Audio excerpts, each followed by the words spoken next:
kubaho ngo dukore ubushake bw'Imana niyo nyigisho y'uyu munsi. Simfata umwanya munini kubera ibindi bikorwa byabaye, ariko ndaganira ijambo rivuga ngo kubaho ngo dukore ubushake bw'Imana. Ni gute nabaho mba mu buzima burimo buruzuza icyo Imana ishaka? Ibyo Imana ishaka biba mu bintu bibiri. Biba mu kuba uwishaka no mu gukora ibyo ishaka. Bibiri. Ubushake bw'Imana buba mu bintu bibiri. Icya mbere ni ukuba uw'Imana ishaka, icya kabiri ni ugukora ibyo Imana ishaka. Ndabisubiramo. Ubushake bw'Imana buba muri ibi bintu bibiri. Kuba uw'Imana ishaka hanyuma ngakora ibyo Imana ishaka. Bibiri. Satani ntabwo arwanya kuzura kw'insengero abantu ngo buzure insengero. Satani arwanya kuzura kw'imitima iby'Imana. Kambisubire.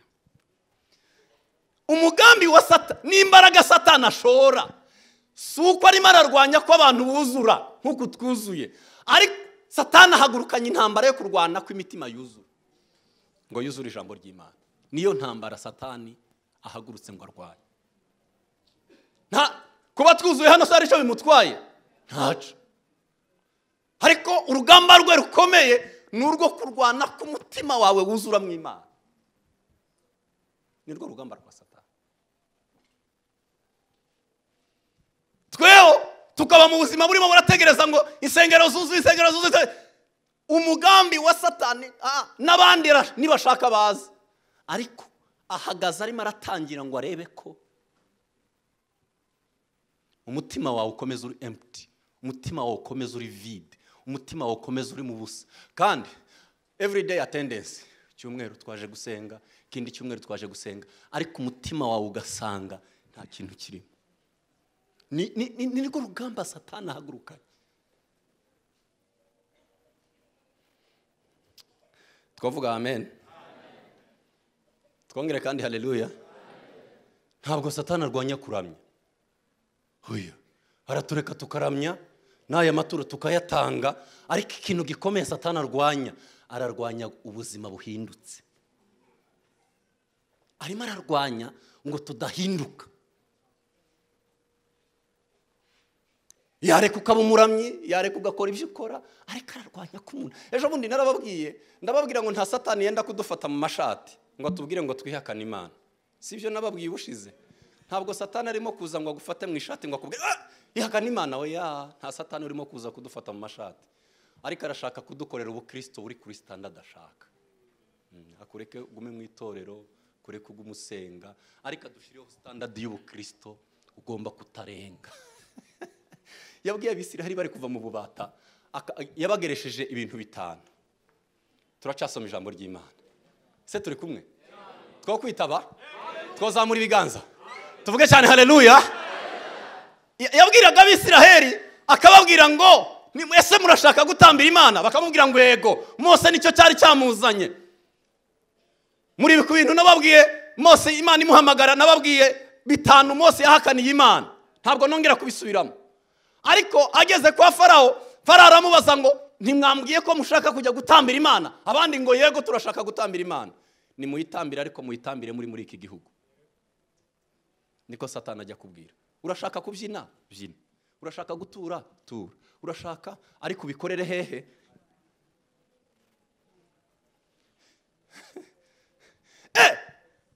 Imana ikabakubita ibyago. Akababwira ngo nimumpamagare Mose na Aroni, nimubabwire baze, nibaze. Murashaka kujya gutambira Imana? Bakamubwira ngo yego turashaka kujya gutambira Imana.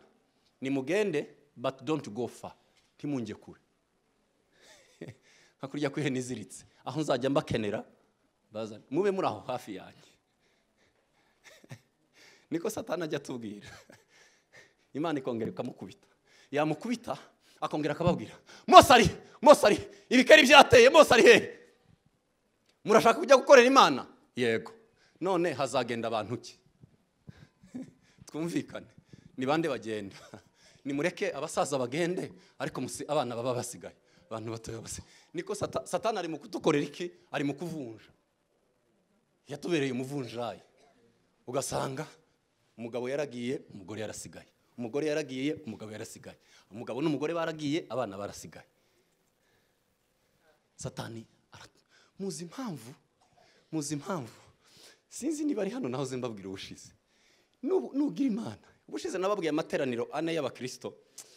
Nugira Imana ukaba usenga, gira Imana ukaba usenga, usengana n'abawe nibyo byiza. Imana ikugiriye ubuntu bakaba barakijijwe, muzajya musengana. Kuko iyo usenze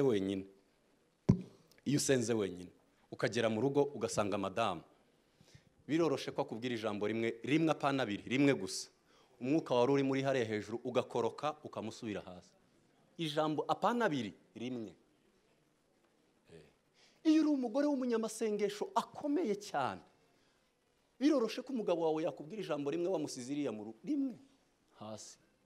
Ariko iyo twagize amahirwe tukarokoka twese tugakizwa, biba byiza ngo dusengane. Amen. Tuvuge cyane haleluya. Satani arimo ararwanya ko duhinduka. Nibyo Satani abereyeho arwanya. Kandi mureke mbabwire, guhinduka ko wahindutse nyakuri kuba mu bintu bibiri. Ndabivuga mu rurimi hanyuma abantu baze kumfasha. Ugomba guhinduka biri holistic, hanyuma bifite norme ziri biblique. Guhinduka nyako ni uguhinduka kuri holistic, ni uguhinduka kwera. Apana guhinduka ngo tube nk'abagerizo. Apana abantu bari mu guhinduka bagasa n'idini bakurikiye. Abantu bari mu guhinduka bagasa n'inaho simbizi. Umuntu akaba proud, akaba yishimishijwe cyane no kuba umugerizo, yarahindutse nk'uko gerizo ishaka, atarahinduka ngo abe nk'uko ijambo ry'Imana rishaka. Dukeneye guhinduka kuri holistic, gufite ibikuranga bikomoka mu ijambo ry'Imana. Norme ibiranga uko guhinduka bikaba ari byo tusangamo hano.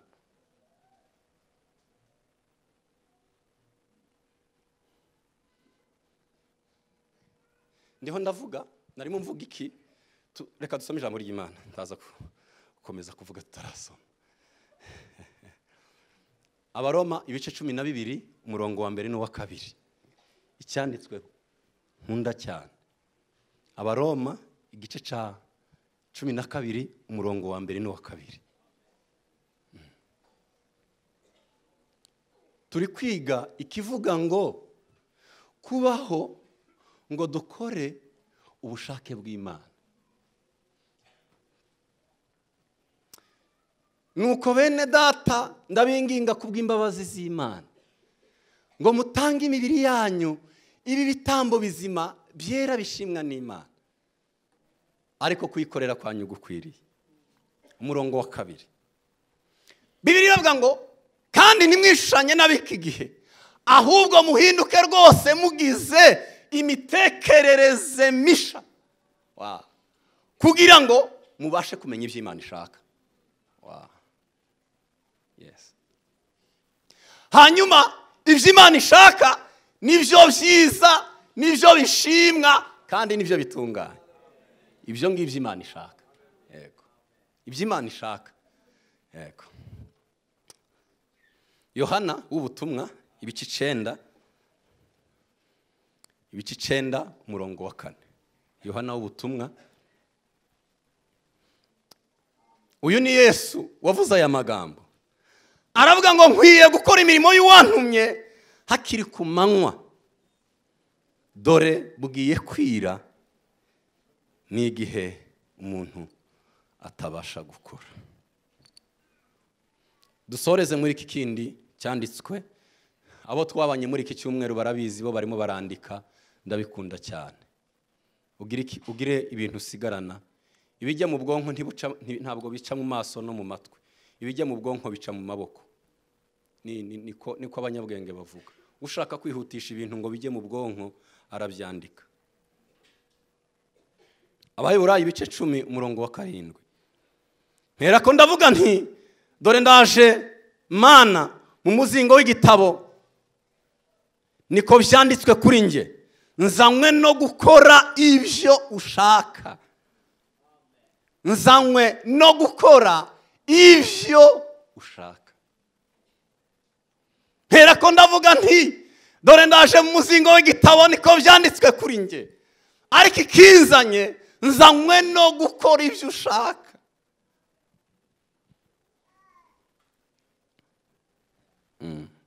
Ikinzanye no gukora ubushake bwawe.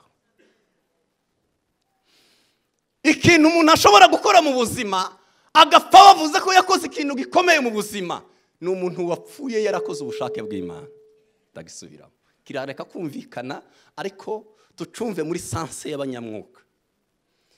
Ikintu umuntu yakora mu buzima abantu bakavuga ngo uyu muntu arapfuye yarakoze ikintu gikomeye, ni umuntu twomenya ko yapfuye akoze ubushake bw'Imana. Tukavuga ngo uyu muntu niwe muntu wakoze ikintu gikomeye ku isi. Abandi bashobora gutekereza ko gukora ikintu gikomeye ku isi ni umuntu wakoze indege. Ejo hari umugabo twari kumwe ari turimo turaganira, arambaza ngo wakoze ubwato ngo n'uwakoze indege, ngo buriya ninde muntu wakoze ikintu gikomeye? Ubwato ngo hejuru y'amazi, indege ngo mu muyaga, ngo buriya ninde wakoze igikomeye? Simbizi. Nawe ushobora sinzi. Ariko mu isi, iyi si umuntu agapfa, tuvuge haleluya. Yo ese munyitabye, tuvuge haleluya. Ushize mu kiriyo nahoze mbabwira ngo ce n'est pas nécessaire, it's not necessary to die old, but you have to die finish. Si byiza ko umuntu apfa ashaje, ariko ni byiza ko umuntu apfa ashoje.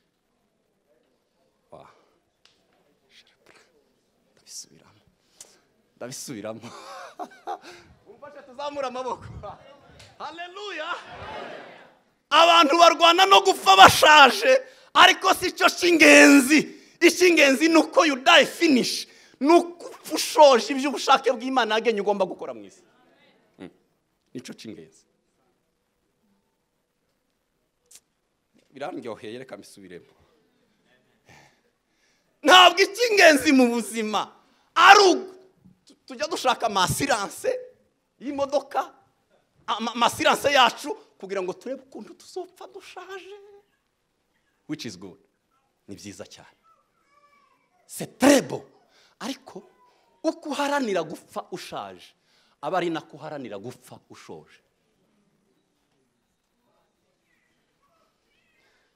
Uko urimo uragerageza kubungabunga ubuzima bwawe ngo bibeho neza, nzasaze ngeze imyaka 90, ariko uharanira kuzajya wibaza ngo am I finished? Ndimo ndasoza ubushake bw'Imana. Kansubire muri aya magambo, numva umutima wanjye wuzuye. Tuvuge amen. Twongere kandi haleluya. Fa ushoje iby'Imana yakugeneye. Fa Yumva vuga ubushake bw'Imana kuri nge nubuhe. Ayimana y'ukuri komeza kunyobora, urancishe mu nzira zo gukora ibyo ushaka. Ayimana y'ukuri komeza kunyobora, siko wa muririmbyi yaririmbye. Mana y'ukuri komeza kunyobora, urancishe mu nzira zo gukora ibyo ushaka. Ayimana y'ukuri komeza kunyobora, hanyuma ugerageze kunyobora mu nzira kugira ngo nze guca aho ushaka. Nicyo cy'ingenzi, nuko tubaho ngo tuyoboke ubushake bw'Imana, umurongo ubushake bw'Imana. Ubushake bw'Imana bumenywa nande? Nicyo duheraho. Ubushake bw'Imana bumenywa nande? Ninde ujya umenya ubushake bw'Imana? Abari kwandika mwandike. Ninde umenya ubushake bw'Imana? Ninde umenya ubushake bw'Imana? Ubushake bw'Imana bujya bumenywa nande? Ngaho ni mugaruke, twozamura amaboko tuvuge cyane haleluya. Ninde ubasha kumenya ubushake bw'Imana? Ndahera ku cyambere. Ubushake bw'Imana bumenywa n'uwahindutse. Gisubizo, ubushake bw'Imana bumenywa n'uwahindutse. Cyambere Abaroma nico cyanditswe twasoma. Bene data, ndabinginga kubw'imbabazi z'Imana ngo mutange imibiri yanyu ibi bitambo bizima byera bishimwa n'Imana, ariko kuyikorera kwanyu gukwiriye. Hanyuma ndabinginga ngo ntimwishushanye n'ab'iki gihe, ahubwo muhinduke kugira ngo mubashe kumenya ibyo Imana ishaka.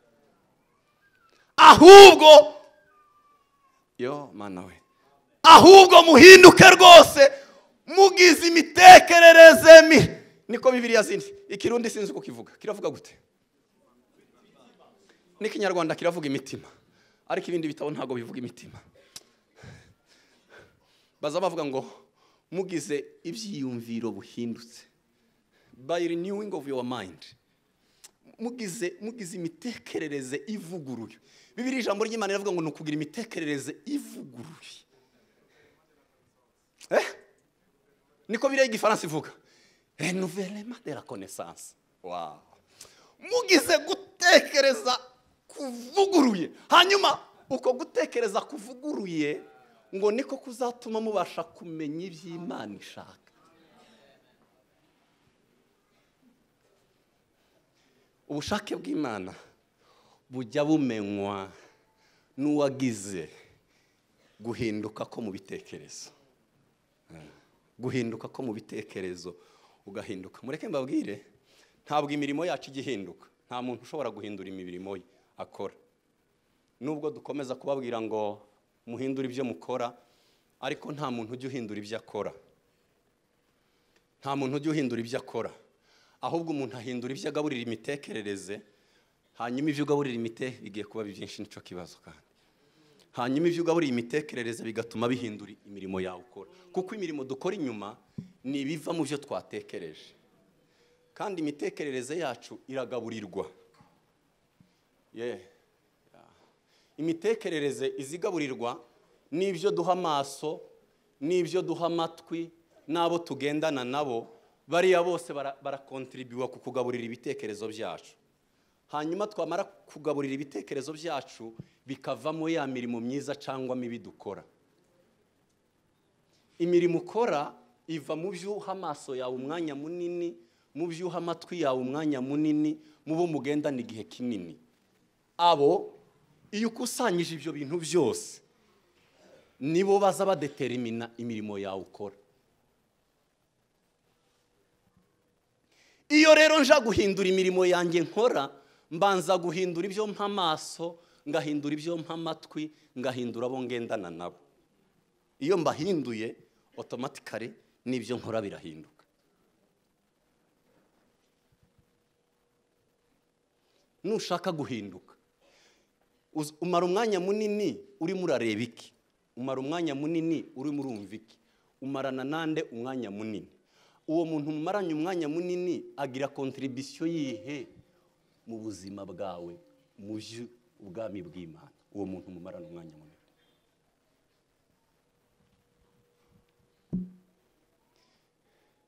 Imirimo dukora ni outcome, ni ibiva. Reka icyo ngisimbuke kuko ariko hari abantu bacumvishije basi bakeya. Imana ibahumugisha. Nubwo abantu bose batacu, ariko bakeya. Ubushake bw'Imana bumenywa n'umuntu wahindutse. Muhinduke rwose mugize gutekereza gusha kugira ngo mubashe kumenya iby'Imana ishaka. Yego. Ni kuvuga ubushake bw'Imana buba nkaha kuri esikariye. Ubushake bw'Imana buba hariya hejuru. Baratubwira ngo nuko bene data, ntabwo nagarutse kuri verse ya mbere igice cya 12. Haravuga ngo twihereze Imana nk'ibitambo. Impano imwe ikomeye umuntu abasha guhereza Imana ni ukwiyegurira Imana wese, kuko nico gitamba Imana ishaka. Kwiyegurira Imana wese niyo mpano yonyine tujya duhereza Imana, Imana ikanezerererwa impano tuyihaye. No kwiyegurira Imana wese. Impano imwe umuntu abasha guha Imana, Imana ikavuga ngo mbega umuntu wampaye impano, mbega umuntu umpaye gift itabaho, ni wewe wiyeguriye Imana wese. Impano imwe umuntu ajya Imana. Nico yavugaga. Mwiha Imana nk'ibitambo, kuko nta bindi kandi kwiha Imana nk'ibitambo so kugenda ngo batwice dupfe. Kwa kundi bashinjaga ibitambo bagashira hariya ku gicaniro. Ni twebwe twiyeguriye Imana. iyo umaze kwiyegurira Imana nibwo Imana izivuga ngo dore igitambo nyacu, dore impano nyayo nahawe. Giki kwiyegurira Imana wese. Hanyuma iyo umuntu amaze kwiyegurira Imana wese nibwo atangira rwa rugendo ruvuga ngo ne se conforme pas secret, ntimwishanye n'abiki gihe, ahubwo muhinduke. Kuko nimara guhinduka nibwo muzabasha kwinjira mu bushake bw'Imana. Iyo tuvuga ngo ninde ukeneye ubushake bw'Imana, twese hano twozamura ibiganza. Ninde ukeneye kumenya ubushake bw'Imana, twese twozamura ibiganza. Ariko igitambo kitugeza mu bushake bw'Imana niwe wahindutse.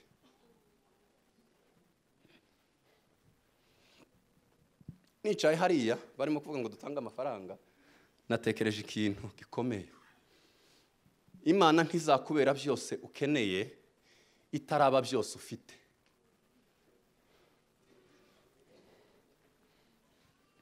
Ntabwo bizakunda ko Imana itubera byose dukeneye kugeza umunsi twayihinduye byose dufite. Ariko niba byose dufite atari ibyacu n'Imana, ntukabwire Imana ngo byose nkeneye. Oya, Imana iba byose dukeneye mu gihe yabaye byose dufite.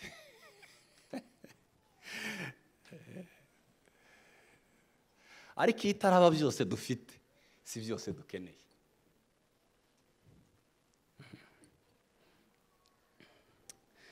Iyi yari point ya mbere nakari gaciyemo, nahoze mbabwira ngo ubushake bw'Imana bumenywa n'umuntu wahindutse. Icya kabiri, ubushake bw'Imana bumenywa n'ushaka Imana. Icya kabiri, ubushake bw'Imana bujya bumenywa nubaho arimo arashaka Imana. Mureke mbabwire dimension abakristo tubamo. Ubuzima busa n'ubujijishije abakristo tubamo. Hanyuma mwumva ibijya bidutera kenshi kwegera Imana. Ubushake bw'Imana ntibumenywa n'abajya imbere y'Imana bagiye gushaka iby'Imana ifite. Ubushake bw'Imana buza bumenywa n'abagiye imbere y'Imana bagiye gushaka mu maso hayo.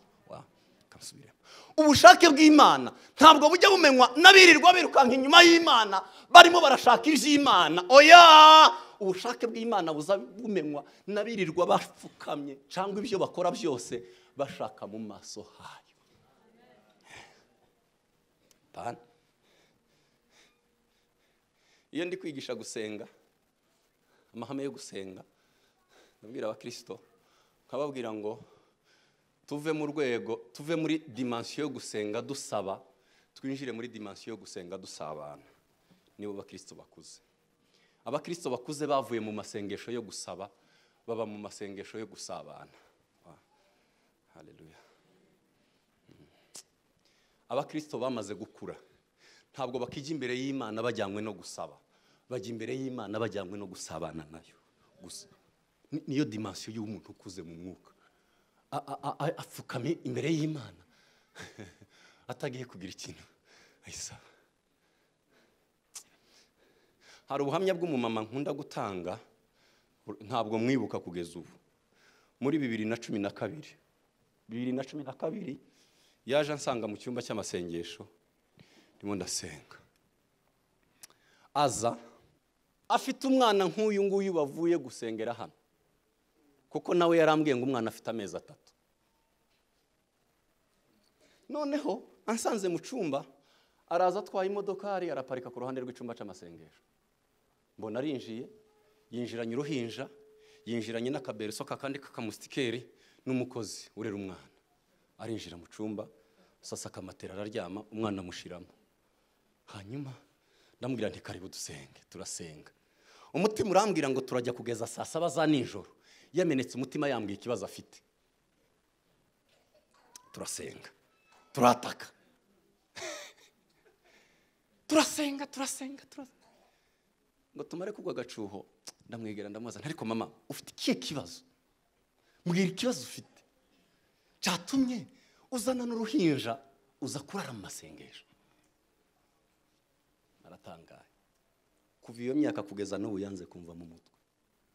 Arambwira ngo nta kibazo mfite. Nta kibazo ufite? Mera nk'umuntu wikanze. Nta kibazo mfite. Arambwira tereka nkubwire rero. Nari maze iminsi nkumbuye kuba imbere y'Imana. Nari maze iminsi nkumbuye kuba imbere y'Imana, nukuri. Do mu gitondo kare ndabyuka njya gukora. ndi umukozi wa Rwanda Revenue, mfite poste nziza, nta kibazo, simfitanye ikibazo n'umugabo, mu rugo rwanye nta, gusa nari nkumbuye kurara imbere y'Imana. N'uruhinja rw'amezi atatu uze witwaye. Mu gitondo abyuka cyane imodoka ari iwe kuri Rwanda Revenue ajya gukora. Ba mama muraho, Imana ibamugisha.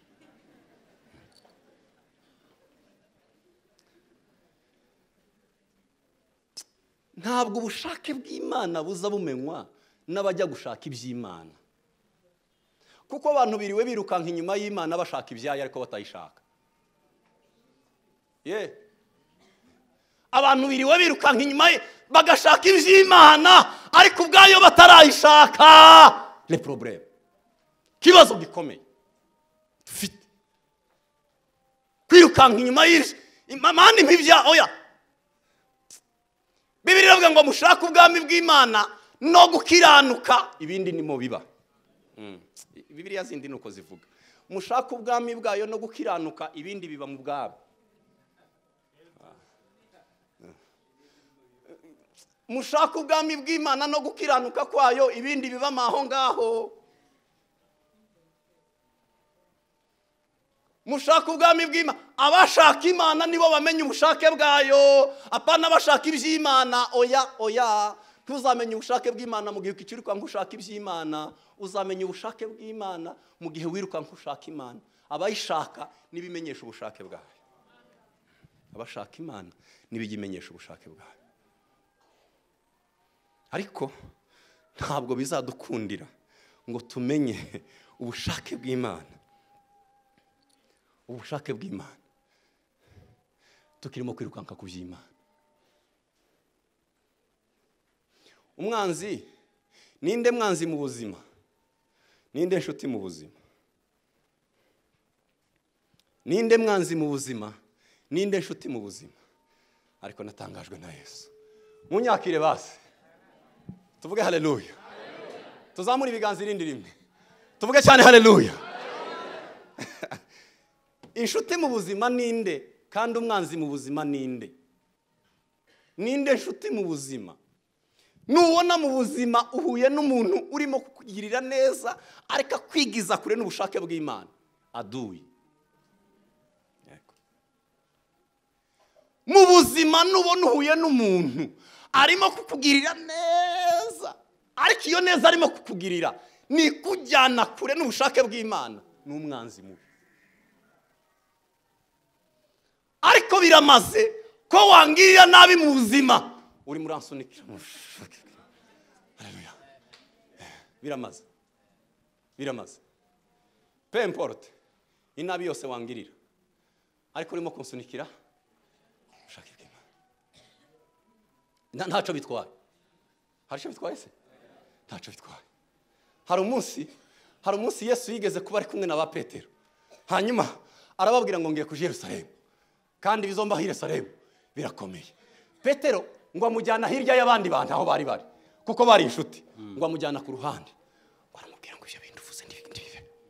Si inshuti yiwe? Ibyo bintu uvuze ndibibeho, tugerageza uburyo tukwepa. Muzi ukuntu Yesu yamubwiye? Yesu yaramubwiye ngo mva inyuma Satani. Amubwiye favere wakaraje kubabazwa, undi karamugira inama y'uburyo bakwepa. Harimo aragerageza uburyo amugira inama nk'inshuti. Si tukwepe bwana, tukwepe tusende kule, tukwepe tone vile tukwepa. Kandi ntiyabimubwiriye muri rusange kuko yagiye kumubwira nk'ubwira inshuti ye magara. Ariko icari cyazanye Yesu, dore byanditse kuri nge, niko byanditse kuri nge ko ngomba kuza gukora ubushake bwa Data, niko byari byanditswe kuri we ko agomba, kandi ubushake bwa Data bwari ubwo kwapfa. None ko arashaka kumukwepesha urupfu. Adu mwazi se turi kumwe, twavuga haleluya. Ngo buce bikomeje kugenda, ngo baramubwira ngo Yuda araje. Ariko naratangaye, Yuda araje, kandi Yuda ngo arababwira ngo tugende tuje kubafata. Nimugeraho ndamuhobera kandi we ndamusoma. Nico kimenyetso Yuda yari yabahaye. Ariko Yesu ndamukunda cyane. ngo aramurangiza Yuda azanye n'igitero ngo aramuhobera. Muri Bibiliya y'Icyongereza hazavuga ngo yaramuhobeye ngo aramubwira ngo uraho my friend, uraho nshuti yanjye Yuda. Yuda wazanye igitero, uraho wa nshuti yanjye we Yuda. Umva inshuti ya Yesu, friend wa Yesu. Ko murumva friend wa Yesu nuje kumushitsa ku mugambi wari wamuzanye. Azanye igitero. Yuda azanye igitero, uraho nshuti yanjye Yuda, my friend Yuda. Ariko Petero waza umukwepesha yabaye shitani. Hari igihe tujya tubona utuntu mu buzima umuntu akaguhendesha akira, ware kwitegereza neza ugasanga karakujyana kure n'ubushake bw'Imana. Gendera kure n'uwo muntu. Icara papa. Yosefu yabwiye bene wabo, haleluya, asifiwe Yesu, ainuliwe Bwana wa majeshi. Asifiwe Yesu. Yosefu yabwiye bene wabo, arababwira ngo ariko nkunda umutima wa Yosefu, nkunda umutima wa Yosefu. Barimo bamugirira nabi bakamusunika akava. Nzobivuga ikindi gihe kurambuye. Yosefu yambaye imyenda ine, ava kwase aje kureba abavandimwe bamusunikira mu gisima. Ava mu gisima bamusunikira kwa Potifari. Va kwa Potifari bamusunikira muri prison. Muri prison bamusunikira mu masezerano. Ariko ngo ahure na bene wabo, arababwira ngo mwebwe mwarimo musunika muhamubwira ngo ko murangirira nabi, ariko iriya nabi yazinjyana hehe. Haleluya. Inabi uko yabimeze ariko irimo kugusunikira ku iseze mu bushake. Biramaze. Biraruta ko wongerera neza urimo kunkura mu bushake bw'Imana.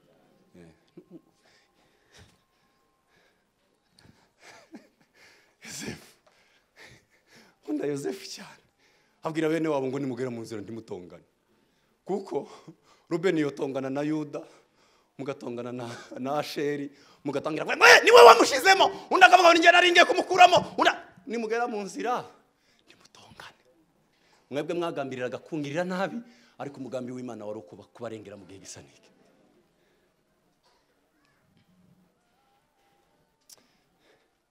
Iyo turi kujya ngiye gusoza, iyo turi kujya mu bushake bw'Imana, Imana igitugerageza. Nishanda soreza kuri icyo kintu. Imana iratugerageza. Iyo dushaka kujya mu bushake bw'Imana, Imana iratugerageza. Ntabwo ngiye kubabwira ibigeragezo bya shitani, ndababwira ibigeragezo by'Imana. Imana igitugerageza. Iyo ishaka kudupima kwinjira mu bushake bwayo, Imana iratugerageza. Ndababwira ibigeragezo bitatu by'Imana, Imana igigerageza abantu. Hanyuma nsoze. Mwarambiwe se? Turacyari kumwe? Tuzamura ibiganza rimwe tuvuge haleluya. Imana igitugerageza. Ikigeragezo cya mbere cy'Imana igitugerageza, iyo irimo iratugerageza ngo tujye mu bushake bwayo, itugerageresha kutwima icyo dushaka. Imana igitugerageza itwimye icyo dushaka. Ukaba iminsi myinshi urimo urasenga ubwira Mana we wampaye Mana. Imana ikamivunira hagati mu matwi. Niko bazavuga. Ikamiceceka. Vie agaceceka nkatarimo kuvuga. Muri Aburahamu wampaye umwana imyaka 10. Umwana 20. Umwana muze 50. Vie wampaye umwana 70. Wampaye umwana muze 90. Imana ikirimo kumugerageza ngo arebe ko ari umugabo wabasha guhagarara mu bushake bw'Imana. Imana ikamugerageza yaramwemye icyo umutima washakaga. Icyo nicyo kigeragezo cya mbere cy'Imana. Icya kabiri Imana izitugerageza igidusaba ibyo yaduhaye. Yego, ikigeragezo gikomeye cy'Imana. Ikigeragezo gikomeye cy'Imana kiza gitsindwa n'abagabo. Biroroshe gutegereza Imana yaranyimye, ariko niba hari ikigeragezo gikomeye no gusubiza Imana icyo yaguhaye. Ngo buci maze guhereza Aburahamu umwana, yamimuzaho mu gitondo cya kare, iramubwira ngo wa mwana naguhaye ndamukeneye ngo umutwike numva umwotsi ko womera. Mu myaka 100 kigeragezo cya kabiri cy'Imana. Wa mwana naguhaye ufite imyaka 100, ndashaka ko umutwika, ndashaka kwinukiriza numva umwotsi w'uko womera. Mutwike. imyaka 100 ikigeragezo cy'Imana. Aracarimo gupima Aburahamu, amupimisha ikigeragezo. Kiriya cyari ikigeragezo cya Shitani? Oya, ntabwo cyari ikigeragezo cya Shitani, cyari cy'Imana. Keneye kumva umwotsi uzamuke numva kumeze. Imyaka 100. Sara yaramaze kugira menopause 2. Yaracuze bwa mbere 45, yaramaze gucura bwa kabiri ageje 90. Si menopause 2. Nta byiringiro byuko hari undi mwana azabyara. Imana yamimubwira ngo papa umwana wawe zana hano tugende kumutwika. Aburahamu ngo akagenda umunsi wa mbere bukira, afumufasha ukuboko akavuga ngo uko bimeze kose ngiye kumutwika. Ngiye kumutwika, Imana yumva umwotsi. Ngiye kumutwika. Mbabwiza ukuri, niba hari ikintu gikomeye muri iyi si, gikomeye muri iyi si, umugabo n'umugore bicaye mu nzu yabo, mwabo inzu ya bo, televiziyo, intebe, umugore yahasi imbuto zande, abana bande, wicaye bien, warengeje kuguru kukundi bien, Imana ikakubwira ngo subira ku ahandi, biragoye. Uzi ikintu coroshe ni ugusenga umuntu ashonje, ariko niba hari ikintu kigoye guhagurukana n'impishi, kujana impishi mu masengesho biragoye kuruta kujana inzara, kuko abashonje nibo basenga. Niba hari ikintu gikomeye wo kububana inzara ukayububana ukaja gusenga, ariko niba hari ikintu kigoye no kujana impishi gusenga. Imana yarabimenye ngo ireba Abisiraheli, yamibabwira bava muri Isiraheli, irababwira ngo nimumara kurya mugahaga mumaze kubaka amazu. Yarabizi ko impishi igira n'ikibazo n'Imana. Yamababwira ngo nimumara kurya mugahaga ngo mumaze kubaka amazu meza, imikumbi yanyu imaze kororoka, ngo muramenye ntimuzibagirwa. Imana yaribizi ko ariho haba kwibagirwa. Abantu bajya baba abarebere b'Imana mu gihe bahaza. Nico gihe abantu baba abarebere b'Imana ni gihe bahaza. Igihe nyaco c'abantu bazaba abarebere b'Imana ni gihe abantu, ico gihe Imana ifite abarebere benshi mu gihugu. Kuko igihe c'inzara abantu benshi birukantira ku Mana. Imana igitugerageza irimo kudusaba ivyo yaguhaye. Kambwira ngo wongarurira ivyo naguhaye, wompa kuri ivyo naguhaye. Tukamera nka kurya kwa abantu uzumara kugurira bombo, wamuha bombo ukambwira ngo wampayeho. Niko turi mu kugirira Imana. Biragoye cyane. Ikigeragezo cya gatatu Imana iziduhereza ama opportunity. Niki mu Kirundi? Imana ituzanira akaryo. Imana ikakuzanira amahirwe imbere. Opportunity Imana ikazizana gutya mu biganza. Dawidi yigeze kuba arimo kurwana na Sawuli, ntibarwanaga, ariko Sawuli yaza higa, arimo arahiga Dawidi ngo amwice. Ninde urenze nguwo, dore nguwo Dawidi ngo haharayenze, arimo arashaka kumwica. Ariko naratangaye. Ni munyakire basi. Tuvuge cyane haleluya. Dawidi ngo agire gutya asanga Sawuli yasinziriye.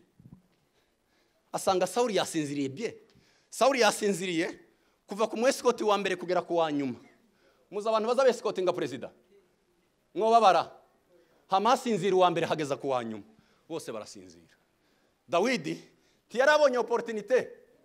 Tiyara amahirwe meza. Abishayi yari umugabo w'ingabo zo kwa Dawidi. Abishayi ngo yamabwira Dawidi ngo ndakwibutsa amagambo ane atuma twica Sawuli. Uko garasinziriye. Sawuli arasinziriye. Sawuli yasinziriye, general yasinziriye, colonel yasinziriye, sinzi nabandi njewe sinzame. Barya bose kurya bakurikirana, bose basinziriye. Abishayi ngo yegera Dawidi, ngo aramubwira ngo reka nkubwire ibintu bine. Uranyemereye? Dawidi ngo amutega amatwi. Ngo aramubwira ngo kuribuka ko ejo bundi ahangaha Sawuli yishe abatambye 85. Dawidi ngo aramubwira ngo cyo ni icambere. Ica kabiri, kuribuka ko bakumenye nk'amavuta yo kuzaba umwami wa Isiraheli. Dawidi aravuga ngo urimo urabyibuka neza ko ari wowe? Yego ndabyibuka. Reka nkubwire ica gatatu. Niko yamubwiye. Kwibutsa ica gatatu. Uyu nguyu nutamwica, iwe karagira gute? Karaguhigara kwica. Aramubwira ngo reka nkubwire ica kane. Ica kane aramubwira ngo ibi bitotsi. Bene ibi bitotsi ni biva ku Mana. Uyu ni umugambi w'Imana. Abishayi, bene ibi bitotsi ni ibikomoka ku Mana. Ntibibaho, iyi fenomene ni incomprehensible. Iyi fenomene ntiyumvikana. Ntawo sinzirana. Ubu ni ubushake bw'Imana. Twica umushenzi. Afere yari yoroshe. Ejo naza asoma amakuru y'intwari zo kwa Dawidi, barambwira ngo Dawidi yagiraga intwaro, ngo yagiraga abahungu, ngo yageza afora guki icumu rimwe, ngo yatera icumu rimwe gucya ngo rikica abantu 300. Noneho tekereza wasinziriye. Dawidi yari afite abagabo b'intwari bakomeye gucya rimwe gushora icumu rimwe, Abafilistiya rimwe gusa, rimwe icumu giwe gusa ngo yafora gucya rimwe, yaritera gucya rimwe, turuwasa bagapfa. Bari intwari zo kwa Dawidi. Uzasoma ayo makuru, intwari zo kwa Dawidi. Noneho basanze le type yasinziriye. Jamaa amesinzia, maeskoti zote zimesinzia. Dore turangize afere. Ko murumva bene ico kigeragezo kirasa na cakindi twa tubona c'amafaranga na cakindi uzubona birasa biza gutya, opportunity ikaza. Ariko no kwibaza ngo ubu ni ubushake bw'Imana, ibi biri mu bushake bw'Imana. Dawidi niko yavuze, aravuga ngo mwice ni umushake bw'Imana. Ese ni njyewe wamwimitse? Uyu ni njyewe wamushizeho kugira ngo mukureho.